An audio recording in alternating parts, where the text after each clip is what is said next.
19 വയസ്സുള്ള ഒരു ചെറുപ്പക്കാരൻ ശീഘ്രസ്ഖലനം എന്ന പരാതിയുമായിട്ട് എൻ്റെ മുമ്പിൽ വന്നു. ഒരു സെക്സോളജിസ്റ്റ് എന്ന ലെവലിൽ ഞാൻ അത്ഭുതപ്പെടുകയാണ് ഉണ്ടായത്. ഈ 19 വയസ്സായ ഒരു കുട്ടിയെ സംബന്ധിച്ചിടത്തോളം, എൻ്റെ ഭാഷയിൽ അവൻ കുട്ടി മാത്രമാണ്, കുട്ടിയെ സംബന്ധിച്ചിടത്തോളം ശീഘ്രസ്ഖലനം എന്ന ഒരു പരാതിയുമായിട്ട് ഒരു ഡോക്ടറെ സമീപിക്കേണ്ട അവസ്ഥ എപ്പോഴാണ് വരുന്നത്? ഞാൻ കുട്ടിയോട് ചോദിച്ചു, മോൻ മാസ്റ്റർബേറ്റ് ചെയ്തപ്പോഴാണോ, അതായത് സ്വയംഭോഗം ചെയ്തപ്പോഴാണോ, അതെയോ ലൈംഗിക ബന്ധത്തിൽ ഏർപ്പെട്ടപ്പോഴാണോ മോൻ ഈ ശീഘ്രസ്ഖലനം അനുഭവപ്പെട്ടത്? അവൻ പറയുന്നത് അവൻ ലൈംഗിക ബന്ധത്തിൽ ഏർപ്പെടാൻ ശ്രമിച്ച ഒരവസ്ഥയിൽ യോനിക്കുള്ളിലേക്ക് പ്രവേശിപ്പിക്കുന്നതിനുള്ളിൽ തന്നെ, അതിന് മുമ്പ് തന്നെ സ്ഖലനം സംഭവിക്കുകയുണ്ടായി. ഓക്കെ, ആ കുട്ടിയെ സംബന്ധിച്ചിടത്തോളം അങ്ങനെ ഒരു അവസരമുണ്ടായതോടുകൂടി ആ പെൺകുട്ടി, അഥവാ ഒരുപക്ഷെ അവൻ്റെ ഗേൾഫ്രണ്ട് ആയിരിക്കാം, ആ പെൺകുട്ടി വളരെ വ്യാകുലപ്പെടുകയും അതായത് ഇദ്ദേഹത്തിന് ഒരു കഴിവില്ലാത്ത വ്യക്തിയാണെന്നുള്ളൊരു തോന്നലുണ്ടാക്കുകയും ചെയ്തു. അവർ തമ്മിലുള്ള സംസാരം ആ രീതിയിൽ എന്തോ നീങ്ങുകയുണ്ടായി. പെൺകുട്ടിയുടെ ഈ രീതിയിലുള്ള അവഹേളനം കൊണ്ടാകാം എന്തുകൊണ്ടോ ഇവൻ വളരെ മാനസികമായിട്ട് വല്ലാതെ ഒരു അവസ്ഥയിലേക്ക് പോകുന്നതായി കണ്ടു. വാസ്തവത്തിൽ ഈ 19 വയസ്സുകാരൻ, അതായത് 19 വയസ്സായിട്ടുള്ള ഒരു വ്യക്തിക്ക് ശീഘ്രസ്ഖലനം എന്ന് നമുക്ക് അതിനെ നിർവചിക്കുവാൻ കഴിയില്ല. കാരണം ആദ്യത്തെ അറ്റംപ്റ്റാണ്. ആദ്യമായി ലൈംഗിക ബന്ധത്തിൽ ഏർപ്പെടാൻ ശ്രമിക്കുന്ന ഏത് വ്യക്തിക്കും ഇങ്ങനെ സംഭവിക്കാറുണ്ട്. അതായത് പെട്ടെന്ന് സ്ഖലനം സംഭവിക്കുക എന്നുള്ളത്. അത് ചിലപ്പോൾ യോനിക്കുള്ളിലേക്ക് പ്രവേശിപ്പിക്കുന്നതിന് മുമ്പ് തന്നെ സംഭവിക്കാം. ഇതൊരു അസുഖമല്ല, ഒരു അവസ്ഥയുമല്ല, അതൊരു സ്വാഭാവിക പരിണാമം മാത്രമാണ്. അങ്ങനെയുള്ള ഒരു വ്യക്തിയെ സംബന്ധിച്ചിടത്തോളം മാനസികമായിട്ട് വളരെയധികം പ്രശ്നങ്ങളുണ്ടാകും. തനിക്കിനി ഒരിക്കലും ലൈംഗിക ബന്ധത്തിൽ ഏർപ്പെടാൻ കഴിയുകയില്ലേ, അല്ലെങ്കിൽ തനിക്ക് ലൈംഗികമായിട്ട് ബന്ധപ്പെടുമ്പോൾ തൻ്റെ ഇണയെ തൃപ്തിപ്പെടുത്താൻ കഴിയുകയില്ലേ, ഇത്തരം കാര്യങ്ങളൊക്കെ അവർക്ക് അവരുടെ ഉള്ളിൽ ഭയം ഉണ്ടാക്കുന്ന ഒരു അവസ്ഥയിലേക്ക് പോകാറുണ്ട്. ഒരു കാര്യം പറയട്ടെ, ലൈംഗികതയെക്കുറിച്ചുള്ള കൺസെപ്റ്റ് തന്നെ മാറിക്കൊണ്ടിരിക്കുന്ന ഒരു കാലഘട്ടത്തിലാണ് നാം ഇന്ന് ജീവിക്കുന്നത്. പഴയ കാലഘട്ടത്തിലുള്ളതുപോലെ നിയന്ത്രണങ്ങളില്ല. അതായത് ചെറിയ കുട്ടികൾ പോലും അതിനെക്കുറിച്ച് കൂടുതൽ അറിവ് ഉണ്ടാക്കിയെടുക്കുന്നത്, ഇൻ്റർനെറ്റിലും മറ്റുമായിട്ട് അറിവ് ഉണ്ടാക്കിയെടുക്കുന്നുണ്ട്. അത്ര അറിവ് ഉണ്ടാക്കിയെടുക്കുന്നതുകൊണ്ട് അവർ പല തെറ്റിദ്ധാരണകളിലേക്കും പോകാറുണ്ട്. ഏതായാലും ഈ കുട്ടി ശീഘ്രസ്ഖലനത്തെക്കുറിച്ച് വളരെയധികം റിസർച്ച് നടത്തുകയും അദ്ദേഹം വളരെയധികം ചോദ്യങ്ങൾ എന്നോട് ചോദിക്കുകയും ഉണ്ടായി. അപ്പോൾ ഒരു കാര്യം മനസ്സിലാക്കേണ്ടതുണ്ട്, ഇന്നത്തെ ഇൻ്റർനെറ്റ് വഴിക്കും അതായത് AI വഴിക്കും കുട്ടികൾക്ക് ഒത്തിരി അറിവുകൾ ലഭിക്കുന്നുണ്ട്. ആ അറിവുകളെ സംബന്ധിച്ചിടത്തോളം അവർക്ക് ഭയം ഉണ്ടാക്കുന്ന രീതിയിൽ, അല്ലെങ്കിൽ അവർക്കൊരു ആശങ്ക ഉണ്ടാക്കുന്ന രീതിയിൽ കാര്യങ്ങൾ മുന്നോട്ട് പോവുകയാണ് ചെയ്യുന്നത്. ഞാനൊരു കാര്യം പറയട്ടെ, ലൈംഗികമായിട്ട് ബന്ധപ്പെടുമ്പോൾ ഒരു ചെറുപ്പക്കാരനെ സംബന്ധിച്ചിടത്തോളം, അതായത് വളരെ ചെറുപ്രായത്തിൽ, അഡോളസെൻ്റ് പ്രായത്തിൽ, അതായത് നമ്മൾ ഉദ്ദേശിക്കുന്ന ഒരു 13 മുതൽ 18 അല്ലെങ്കിൽ 19 വയസ്സൊക്കെ ഉള്ള ഒരു കുട്ടി സ്വയംഭോഗം ചെയ്യുകയാണെങ്കിലും പെട്ടെന്ന് സ്ഖലനം സംഭവിക്കുന്നതായി കാണാം. ഇതിനൊരു ചികിത്സ ആവശ്യമില്ലാത്ത കാര്യമാണ്. കാരണം വിവാഹ ജീവിതം ശരിയായ രീതിയിലേക്ക് വരുമ്പോൾ അപ്പോഴാണ് ശരിക്കും അതിനകത്ത് സ്ഖലനം എത്രത്തോളം സമയം കിട്ടുന്നുണ്ട്, കൺട്രോൾ എത്രത്തോളം വരുന്നുണ്ട്, ഇതൊക്കെ നോക്കേണ്ടത്. അതല്ലാതെ ഒരൊറ്റ തവണ സ്വയംഭോഗം ചെയ്യുമ്പോൾ, അല്ലെങ്കിൽ ആദ്യമായി സ്വയംഭോഗം ചെയ്യുമ്പോൾ സമയമില്ല, അപ്പോൾ കൂട്ടുകാരോട് ഇത് ഡിസ്കസ് ചെയ്തു, അതിനുശേഷം എന്നാണ് വെച്ചിട്ടുണ്ടെങ്കിൽ ഇൻ്റർനെറ്റിലേക്ക് പോകുന്നു, കണ്ടമാനം സെർച്ച് ചെയ്യുന്നു, ഓൺലൈൻ വഴിക്ക് ലഭിക്കുന്ന പല മരുന്നുകൾ വാങ്ങിക്കഴിക്കുന്നു, പിന്നെ എന്നിട്ട് ഇതിന് ഫലം കിട്ടാതെ വരുമ്പോൾ ആകെപ്പാടെ ഒരു ആശങ്കയിലേക്ക് പോകുന്നു. ഇതൊക്കെയാണ് കണ്ടുവരുന്നത്. ശരിക്കും ശീഘ്രസ്ഖലനം എന്ന് പറയുന്നത് നാം എന്താണ്, അതിനെ നിർവചിക്കേണ്ട എങ്ങനെയാണ്? ഒരു വിവാഹം കഴിഞ്ഞ വ്യക്തി ലൈംഗികമായിട്ട് ബന്ധപ്പെടുമ്പോൾ ആദ്യത്തെ ആഴ്ചയും അടുത്ത ആഴ്ചയും നമുക്ക് തള്ളിക്കളയാം. അതിനുശേഷം ഒരു 3 മിനിറ്റ് അല്ലെങ്കിൽ 4 മിനിറ്റെങ്കിലും സമയം കിട്ടുന്നില്ലെങ്കിൽ, ചുരുങ്ങിയത് 3 മിനിറ്റെങ്കിലും കിട്ടണം. അതിന് മാത്രമാണ് നമ്മൾ ശീഘ്രസ്ഖലനം എന്ന് പറയേണ്ടത്.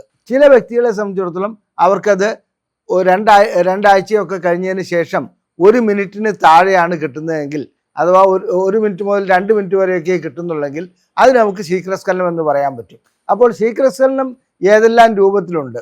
അതായത് ലൈഫ് ലോങ് ആയിട്ടുള്ള, അതായത് ജന്മന ഉള്ള ശീഘ്രസ്ഖലനം ഒരു അസുഖമല്ല, ഒരവസ്ഥയാണ്.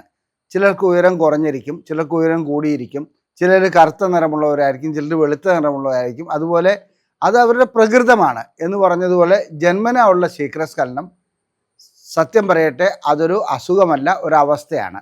ഇങ്ങനെ ഈ അവസ്ഥ അനുഭവപ്പെടുന്ന, അതായത് അങ്ങനെ അവസ്ഥ അനുഭവപ്പെടുന്ന വ്യക്തിയെ സംബന്ധിച്ചിടത്തോളം കടുത്ത നിരാശയിലേക്ക് പോവുകയും ദാമ്പത്യ ജീവിതം ബുദ്ധിമുട്ടായി മാറാറുമുണ്ട്. എന്നാൽ ഒരു കാര്യം പറയാം, ഇതിന് ഇന്ന് വ്യക്തമായ പരിഹാരമുണ്ട്. പല അവസ്ഥകൾക്കും നമുക്ക് പരിഹാരമുണ്ടാക്കാൻ കഴിയുന്നത് മറ്റൊരു രൂപത്തിലാണ്. ചിലപ്പോൾ മരുന്ന് കൊണ്ട് പറ്റും, ചിലപ്പോൾ ചില രീതികൾ, അതായത് വ്യായാമം വഴിക്ക് പറ്റും, ചിലപ്പോൾ ലൈംഗിക ബന്ധത്തിൽ ഏർപ്പെടുമ്പോൾ ചെയ്യേണ്ട ചില ബിഹേവിയറൽ തെറാപ്പി, അതായത് ആ രൂപത്തിൽ പറ്റും. അങ്ങനെയുള്ള പല രീതിയിൽ കൂടിയും ലൈഫ് ലോങ് ആയിട്ടുള്ള അഥവാ നിരന്തരം കണ്ടുവരുന്ന സ്ഥിരമായി കണ്ടുവരുന്ന ശീഘ്രസ്ഖലനം നമുക്ക് മാറ്റിയെടുക്കുവാൻ കഴിയും. ശീഘ്രസ്ഖലനം മാറ്റിയെടുക്കുന്നില്ലെങ്കിൽ അവിടെ സംഭവിക്കുന്നത് എന്താണെന്ന് വെച്ചാൽ, തുടക്കത്തിൽ അതായത് വിവാഹം കഴിഞ്ഞാൽ ആദ്യത്തെ ഒരാഴ്ചയോ അല്ലെങ്കിൽ രണ്ടാഴ്ചയോ 2-3 മാസം വരെ ദമ്പതികൾക്ക് പ്രശ്നങ്ങളൊന്നും ഉണ്ടാകുകയില്ല. ഇതാണ് ഇതിൻ്റെ അവസ്ഥ എന്നുള്ള രീതിയിൽ അവർ മുന്നോട്ട് പോകുന്നു. അതിനുശേഷം തൻ്റെ ഇണ മറ്റ് സുഹൃത്തുക്കളുമായി സംസാരിക്കുകയും അതിനുശേഷം അവർക്ക് രതിമൂർച്ചയെക്കുറിച്ച് സംസാരിക്കുമ്പോൾ ഈ സ്ത്രീക്ക് ഒരിക്കലും രതിമൂർച്ച ലഭിക്കില്ലാത്ത ഒരവസ്ഥയിലേക്ക് പോകുന്നു. അപ്പോൾ അതെന്താണെന്ന് അറിയാൻ വേണ്ടി അവർ പ്രശ്നങ്ങളിലേക്ക് ഈ പ്രശ്നം ചർച്ച ചെയ്യുമ്പോൾ മറ്റു കൂട്ടുകാരികൾ പറയുന്നതനുസരിച്ച് അവരിതിലേക്ക് ഇദ്ദേഹത്തോട് സംസാരിക്കാൻ തുടങ്ങുകയും അങ്ങനെ സംസാരത്തിലേക്ക് വരുമ്പോൾ രതിമൂർച്ച ഉണ്ടാകാത്തതിൻ്റെ കാരണം താനാണല്ലോ എന്ന് കരുതി ഇദ്ദേഹം നിരാശയിലേക്ക് പോകുന്നതുമായിട്ടുള്ള ഒരു അവസ്ഥ വരാറുണ്ട്. എന്നാൽ ഇതിന് വ്യക്തമായ ചികിത്സയുണ്ട്. അത്തരം ശീഘ്രസ്ഖലനങ്ങൾക്ക് വ്യക്തമായ ചികിത്സയുണ്ട്.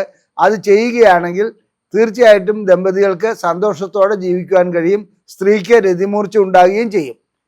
ഇവിടെ സംഭവിക്കുന്നത് എന്താണെന്ന് വെച്ചാൽ, ചികിത്സ നടത്തുന്നില്ലെങ്കിൽ ഇവർ തമ്മിലുള്ള കലഹം ആരംഭിക്കുകയായി. ഈ കലഹം സാധാരണഗതിയിൽ ലൈംഗിക ബന്ധത്തിൽ ഏർപ്പെടാൻ ഇദ്ദേഹം ക്ഷണിക്കുമ്പോൾ, അതായത് പുരുഷൻ സമീപിക്കുമ്പോൾ സ്ത്രീ ഒഴിഞ്ഞു മാറുന്ന അവസ്ഥ വരും. മാത്രമല്ല ചിലപ്പോൾ ചില സ്ത്രീകൾ ഇവരെ കുറ്റപ്പെടുത്തുന്ന ഒരു അവസ്ഥ വരാറുണ്ട്. വെറുതെ എൻ്റെ സമയം എന്തിനാ കളയുന്നത്, വെറുതെ എന്തിനാ എന്നെ ബുദ്ധിമുട്ടിക്കുന്നത്, ഈ രീതിയിലുള്ള ചോദ്യങ്ങൾ ചോദിക്കും. മാത്രമല്ല ചില സ്ത്രീകളെ സംബന്ധിച്ചിടത്തോളം അവർക്ക് സംശയരോഗം ഉടലെടുക്കും. തൻ്റെ കഴിവുകേട് കൊണ്ട്, അതായത് ആ സ്ത്രീയുടെ സൗന്ദര്യക്കുറവ് കൊണ്ടോ അല്ലെങ്കിൽ വേറെ എന്തെങ്കിലും രീതിയിലുള്ള കഴിവുകേട് കൊണ്ടാണോ ഇങ്ങനെ സംഭവിക്കുന്നത്, അല്ലെങ്കിൽ ഈ തൻ്റെ ഇണയ്ക്ക് അതായത് ഭർത്താവിന് തന്നെ ഇഷ്ടമല്ലാത്തത് കൊണ്ടാണോ, മറ്റേതെങ്കിലും സ്ത്രീകളുമായി ബന്ധമുള്ളത് കൊണ്ടാണോ ഇങ്ങനെയൊക്കെ സംഭവിക്കുന്നത് എന്നുള്ള ധാരണ അവർക്ക് ഉടലെടുക്കുന്നു. ഇത് വീണ്ടും കലഹത്തിലേക്ക് പോകുന്നു. കലഹം ഉടലെടുക്കുന്നതോടുകൂടി പുരുഷൻ സാധാരണഗതിയിൽ എന്താണ് ചെയ്യുന്നത്, വൈകി വീട്ടിലെത്തുക, അതുപോലെ തന്നെ ലൈംഗികമായിട്ട് ബന്ധപ്പെടുന്നതിൽ എന്തെങ്കിലും കാരണം പറഞ്ഞ് ഒഴിഞ്ഞു മാറുക. അപ്പോൾ ആദ്യം സ്ത്രീ ആയിരുന്നു കാരണം പറഞ്ഞ് ഒഴിഞ്ഞു മാറുന്നത്, പിന്നെ പുരുഷനാവും എന്തെങ്കിലും കാരണങ്ങൾ പറഞ്ഞ് ഒഴിഞ്ഞു മാറുന്നത്. ഇങ്ങനെയുള്ള അവസ്ഥകൾ സംഭവിക്കുന്നതോടുകൂടി കുടുംബ കലഹം ആരംഭിക്കുകയായി. ഈ ശീഘ്രസ്ഖലനമുള്ള വ്യക്തികൾക്ക് കുട്ടികളൊക്കെ ഉണ്ടാകുന്നതിന് വലിയ ബുദ്ധിമുട്ടൊന്നുമില്ല. യോനിക്കുള്ളിലേക്ക് ലിംഗം കടക്കാതെ തന്നെ ചിലപ്പോൾ ശുക്ലം ഉള്ളിൽ പ്രവേശിക്കാറുണ്ട്, അങ്ങനെ കുട്ടികൾ ഉണ്ടാകാറുമുണ്ട്. അത് കഴിഞ്ഞ് കുട്ടികളുമായിട്ട് കലഹിക്കുക, ഈ രീതിയിലുള്ള പ്രശ്നങ്ങളിലേക്ക് സ്ത്രീകൾ പോകുന്നതായി കാണാറുണ്ട്. ശരിക്കും എന്തുകൊണ്ടാണ് ശീഘ്രസ്ഖലനം ഉണ്ടാകുന്നത്? ശീഘ്രസ്ഖലനം ഉണ്ടാകുന്നതിൻ്റെ അടിസ്ഥാന കാരണം സിറോട്ടോണിൻ എന്ന ഒരു കെമിക്കൽ അഥവാ ഒരു ന്യൂറോ കെമിക്കലിൻ്റെ അളവിൻ്റെ പ്രശ്നമാണ്.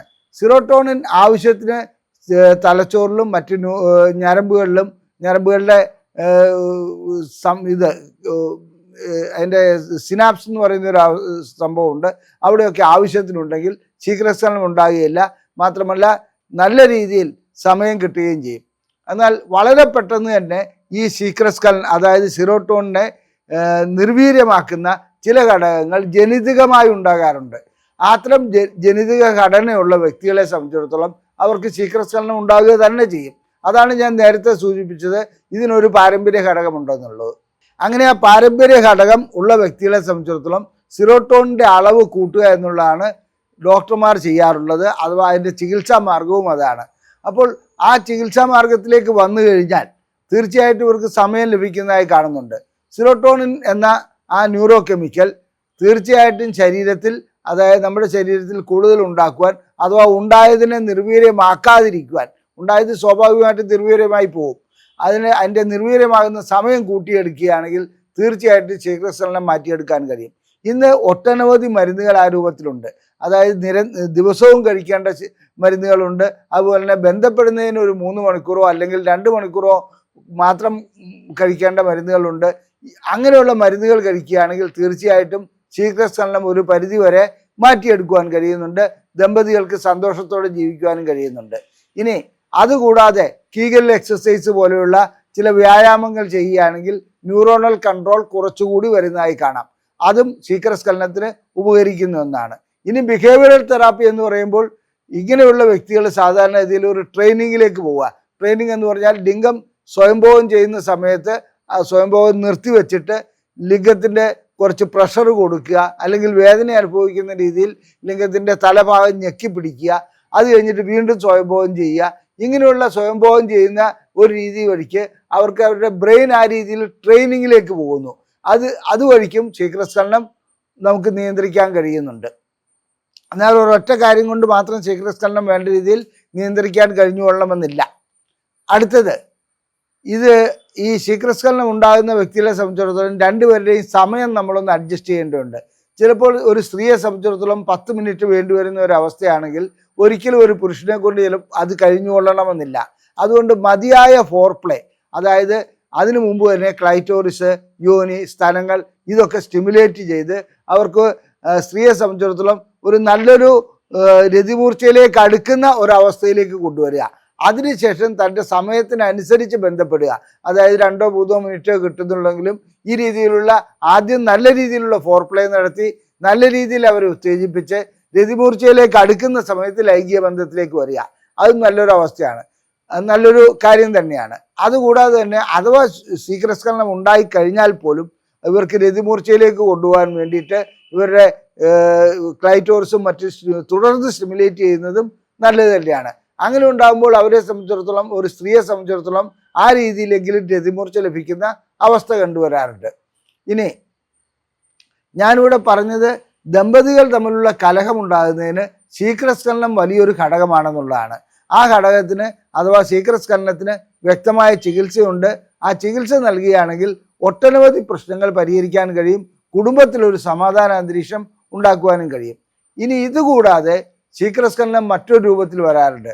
ഒരു പ്രശ്നവുമില്ലാതിരുന്ന ഒരു വ്യക്തിക്ക് വളരെ സമയം കുറഞ്ഞു വരുന്നു.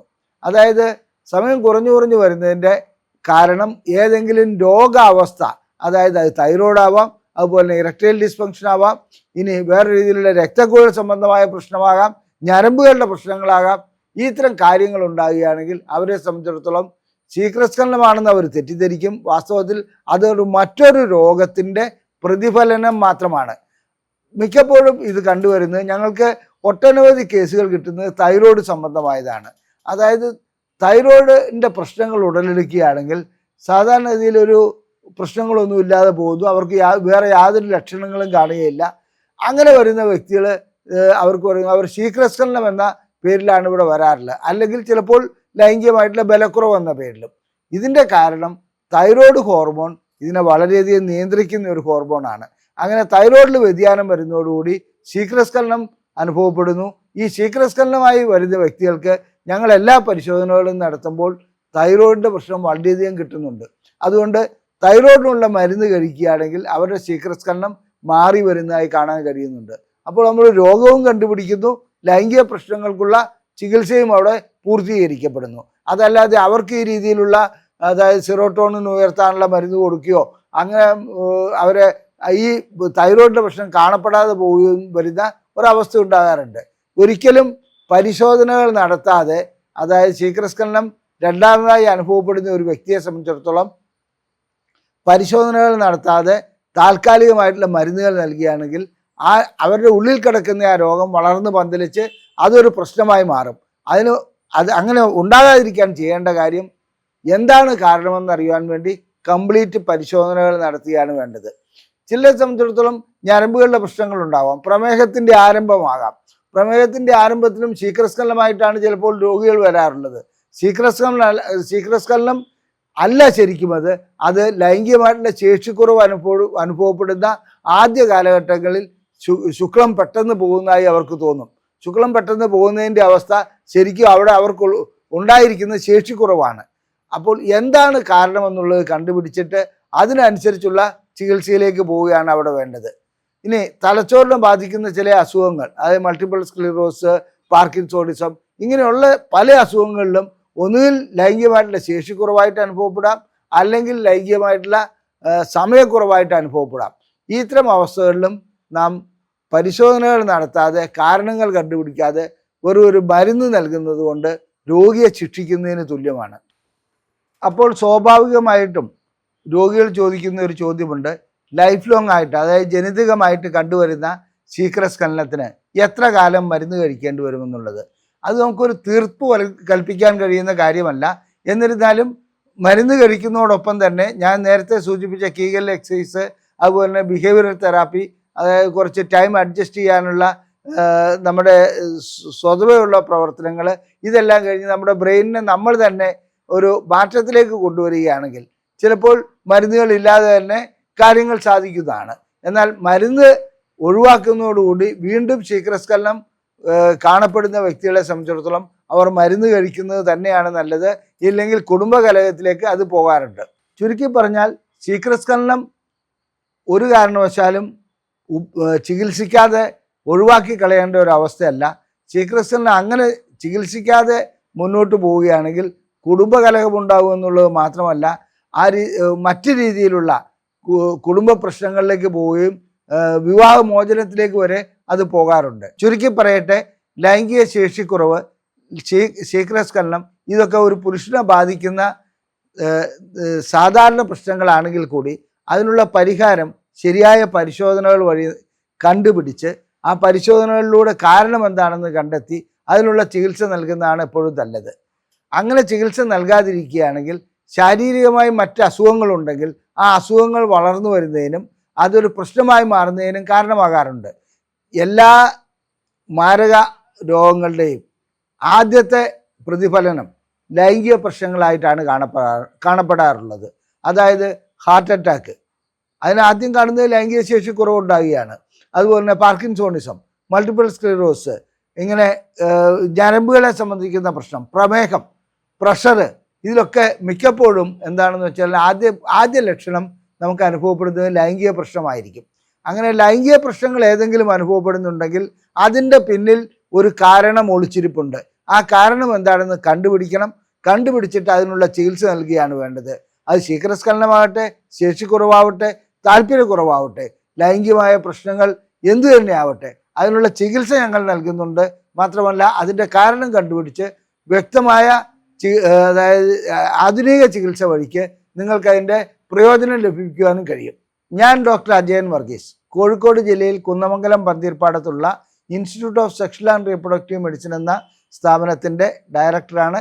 International association of sexual medicine practitioners, modern medicine എന്ന അസോസിയേഷൻ്റെ അഖിലേന്ത്യാ ചെയർമാനുമാണ്.